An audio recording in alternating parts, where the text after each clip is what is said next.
မင်္ဂလာပါတားတို့သမီးတို့ဘေးရန်ပေါင်းကင်းရှင်းပြီးကိုစိတ်နှပါကျမ်းမာချမ်းသာကြီးရှိကြပါစေမြန်မာနိုင်ငံသူနိုင်ငံသားအားလုံးရဲ့စည်ရဲခြင်းဘေးပေါင်းမှကင်းဝေးကြပါစေသာသနာကိုကောင်းစွာစောင့်ရှောက်ပြီးဗုဒ္ဓရဲ့ကျင့်ကောင်းကျင့်မြတ်တွေကိုသင်ယူနာကြကျင့်သုံးနေသောတဖန်ပြန်လည်၍စစ်မှန်သောအကျင့်ကောင်းကျင့်မြတ်တွေကိုပြန်လည်ဟောဖို့ညွှန်ကြားပြသပေးသောပုဂ္ဂိုလ်အပေါင်းတို့သည်လေစည်ရဲခြင်းဘေးမျိုးမျိုးတို့မှာကင်းဝေးကြပါစေလို့ဆရာလေးကမေတ္တာပို့ဆုတောင်းလိုက်ပါတယ်အခုကတော့ဆရာလေးကဖះကြီးဘက်ကိုသွားနေတာပေါ့နော်အဲ့တော့ကားပေါ်မှာသွားရင်းနဲ့ရုပ်ရည်စည်ရဲခြင်းစိတ်ရည်စည်ရဲခြင်းရုပ်ရည်အဆိုးမရပုံစိတ်ရည်အဆိုးမရပုံဒါတွေကိုနှလုံးသွင်းမိသွားတာပေါ့အဲ့ဒီလိုနှလုံးသွင်းမိသွားတယ်ဆိုတာကယောနိတော်မနတိကာရတွေးကြလိုက်တာကတမသင်္ကပ္ပအဲ့ဒီပုံမှာဆရာလေးကအခုလိုသစ္စာဓမ္မတွေကိုပြန်လည်ပြောကြားလိုတဲ့စိတ်တွေဖြစ်ပေါ်လာပြီးတော့ပြောကြားတာကတော့တမဝါစာလို့ခေါ်ပါတယ်အဲ့တော့ရုပ်စင်းရဲခြင်းဆိုတာဘာကိုပြောတာလဲတဲ့ဆရာလေးတို့ရဲ့ရုပ်တရားကအချိန်တိုင်းမှာထုံချင်းကြိုက်ခဲညောင်းညခြင်းနဲ့ဖောက်ပြန်နေတာကရုပ်ရဲ့တဘာဝရုပ်ရဲ့စင်းရဲခြင်းအဲ့ဒါကအနတ္တပဲနေရရန်ပူလာပြီးတဘာဝအောက်ကိုကြားရောက်နေတဲ့အစိုးမရတဲ့ကမ္မဇရုပ်တွေဒီနေရတအားပူလာပြီးဆိုရင်ဖောတ္တပဆိုတဲ့အပူဓာတ်ကကာယပဒါရကိုလာရောက်ပြီးတော့ထိတွေ့လိုက်တဲ့အခါမှာဒီအပူတွေကရုပ်ကိုထိတွေ့ပြီးတော့လောင်မြိုက်သွားတယ်လောင်ကျွမ်းသွားတဲ့အခါမှာရုပ်ဒီဘာဖြစ်သွားတာလဲ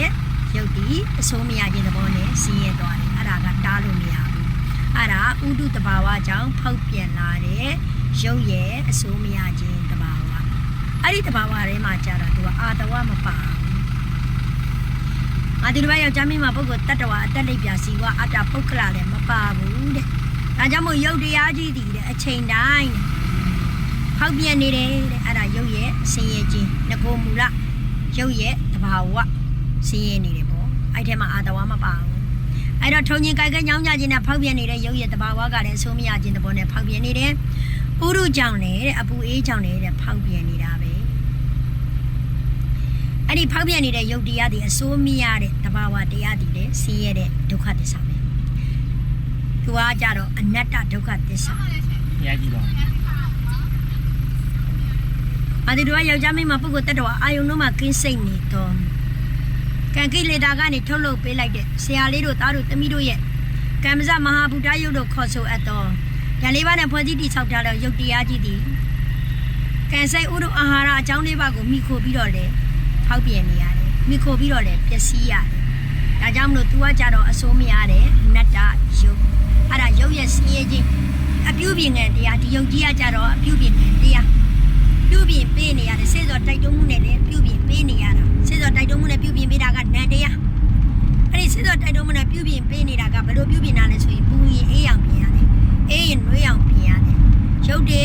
ဟလာခေါင်းကိုက်တယ်ဖျားနာလာတယ်ဥဒုကြောင့်ဖျားနာလာရင်လည်းဆေးဝါးအာဟာရတွေနဲ့ပြုပြင်ပေးရတယ်ဒါကြောင့်ဒီယုတ်တရားကြီးကအနတ္တခန္ဓာကြီးအပြုပြင်ခံတရားပြုပြင်ရင်လည်းပျက်စီးသွားတယ်အဆိုးမရတဲ့အနတ္တအဲ့ဒါက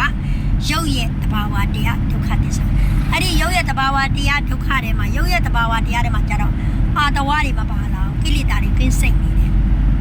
အဲ့ဒါကရုပ်ရဲ့ဆင်းရဲခြင်းကိုပြောလိုက်တာအဲဆိုရင်စိတ်ရဲ့ဆင်းရဲခြင်းတဲ့စိတ်ရဲ့ဆင်းရဲခြင်းကြတော့ဒီလိုဒါတို့စိတ်ကငကိုမူလာတွေကသူ့ရဲ့ပင်ကိုယ်တဘာဝကဆင်းရဲနေတာလည်းမရှိဘူးချမ်းသာနေတာလည်းမရှိဘူးဒါလေးကိုတည်တည်ချာချာမှတ်ထားရုပ်ရဲ့စိတ်ရဲ့ငကိုပင်ကိုယ်တဘာဝကစိတ်ရဲ့ငကိုပင်ကိုယ်တဘာဝကဆင်းရဲနေတာလည်းမရှိဘူးချမ်းသာနေတာလည်းမရှိဘူးအဲ့ဒါစိတ်ရဲ့ပင်ကိုယ်တဘာဝဒါဆိုရင်ဆင်းရဲတယ်ဆိုတာကစိတ်ဆင်းရဲတယ်ဆိုတာကတွေးကြံလိုက်တော့မှဆင်းရဲတာဒါမှဘလို့တွေးကြံမှလဲဆိုတော့မိစ္ဆာသင်္ကပ္ပကောစရံနဲ့မိစ္ဆာဒိဋ္ဌိအမြင်မှအယူမှအတိမှတွေနဲ့တွေးကြံလိုက်တော့မှလည်းတွေးကြံလိုက်တာကစိတ်ခံစားလိုက်တာကဝေဒနာအဲ့ဒါတွေးကြံခံစားပြီးဆင်းရဲနေတာဒုက္ခသစ္စာပဲအဲ့တော့တွေးကြံလိုက်တယ်ဆိုတာဘာကိုတွေးကြံလိုက်တာလဲဆိုတော့အတိတ်ပြီးခဲ့တာတွေကိုတွေးကြံမလိုက်တာမရောက်သေးတဲ့အနာဂတ်ကိုတွေးကြံပြီးတော့ပူပန်နေတာအဲ့ဒါဒီဆင်းရဲတဲ့စိတ်ဆင်းရဲခြင်းဒုက္ခသစ္စာပဲအဲ့ဒါတကယ်ဒုက္ခသစ္စာအစစ်မိမိရဲ့ရုပ်ကိုမိမိစိတ်နဲ့ဆင်းရဲအောင်ဖန်တီးလိုက်တာ အဲ့ဒီစိတ်ကကြတော့အာတဝဖြစ်ခေါ်ကိလေသာနဲ့ပေါင်းပြီးတော့ဖြစ်တဲ့ဆင်းရဲခြင်း။အားကြောင့်လေအတိတ်ဆိုတာပြီးဆုံးခဲ့တယ်။ပုဂ္ဂိုလ်တ attva ငါဒီဘက်ယောက်ျားမင်းမပုဂ္ဂိုလ်တ attva အာယုံနဲ့မရှိတာကိုအရှိယူလိုက်ပြီးတော့စိတ်နဲ့ကြံတွေးပြီးတော့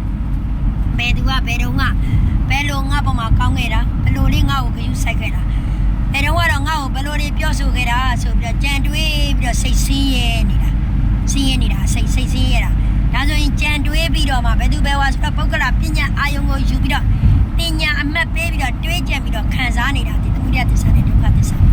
မရောက်သေးတဲ့အနာဂတ်ကိုတွေးကြံပြီးတော့ပူပန်နေရတာကဒုက္ခသစ္စာပဲဒါဆိုရင်စိတ်ဆင်းရဲတယ်ဆိုတာကငကိုမူလာတဲ့ကရှိနေတာမဟုတ်ဆရာလေးတို့စိတ်ကငကိုတွေကစိတ်ဆင်းရဲနေတာလည်းမဟုတ်ဘူးစိတ်ချမ်းသာနေတာလည်းမဟုတ်ဘူးဆင်းရဲချမ်းသာလွတ်နေတာအဲ့စိတ်ကအဲ့ဆင်းရဲချမ်းသာလွတ်နေတဲ့စိတ်ကတွေးကြံလိုက်တော့မှဆင်းရဲသွားတာဒါဆိုရင်တွေးကြံလိုက်တဲ့အတွေးတွေရတယ်ချုပ်ပြောက်ပြည့်စည်သွားတယ်သင်္ခါရတရားအိဋ္ဌာဒီသဘောတရားကိုကောင်းကောင်းနားလည်လာမယ်ဆိုရင်မိမိရဲ့စိတ်ကို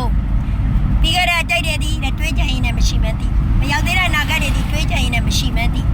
အဲ့ဒီလိုနားလည်လာမယ်ဆိုရင်မိမိရဲ့စိတ်တွေဒီတွေးကြံခြင်းဆင်းရဲနဲ့ကင်းဝေးလာနိုင်မယ်မရှိတာတွေကိုအရှိလုပ်ပြီးတော့တွေးကြံနေလို့ဆင်းရဲတာသားတယ်ဒါဆိုရင်တွေးကြံနေတဲ့စိတ်အတိတ်တွေနာဂတ်တွေကိုတွေးကြံပြီးတော့တွေးကြံနေတဲ့စိတ်နဲ့ခံစားနေတဲ့ဝေဒနာတွေဆင်းရဲပါတယ်ဒါကြောင့်မလို့အတိတ်ဆိုတာပြီးခဲ့ပြီအနာဂတ်ဆိုတာမရောက်သေးလို့မရှိပါဘူးပစ္စုပန်စိတ်တည်တဲ့ဆင်းရဲခြင်းတွေကင်းနေပါတယ်ချမ်းသာခြင်းတွေကင်းနေပါတယ်အဲ့ဒီသဘောတရားကိုနားလည်လာမယ်ဆိုလို့ရှိရင်ရုပ်ရဲ့ဆင်းရဲခြင်းကတော့အနတ္တစိတ်ရဲ့ဆင်းရဲခြင်းကတော့အတ္တအတဝလို့ခေါ်ပါတယ်ဒါကြောင့်မို့စိတ်ရဲ့မဆင်းရဲမှုနဲ့နေတဲ့အတိုင်းကိုမဆင်းရဲခြင်းအတိတ်တွေကိုလှုပ်ယူပြီးတော့မတွေးနဲ့အနာဂတ်တွေကိုလှုပ်ယူပြီးတော့မတွေးနဲ့တွေးမိရင်လည်းငါတွေးနေတဲ့တွေးတွေကမရှိပါလားငါတွေးနေတဲ့တွေးတွေကတကယ်မရှိပါလားလို့အဲ့ဒီလိုပြန်ပြီးတော့သင်္ကပ္ပပြုလိုက်မယ်ဆိုရင်အတွေးကြောင့်ဆင်းရဲခြင်းဒုက္ခကနေလွတ်မြောက်နေပါလိမ့်မယ်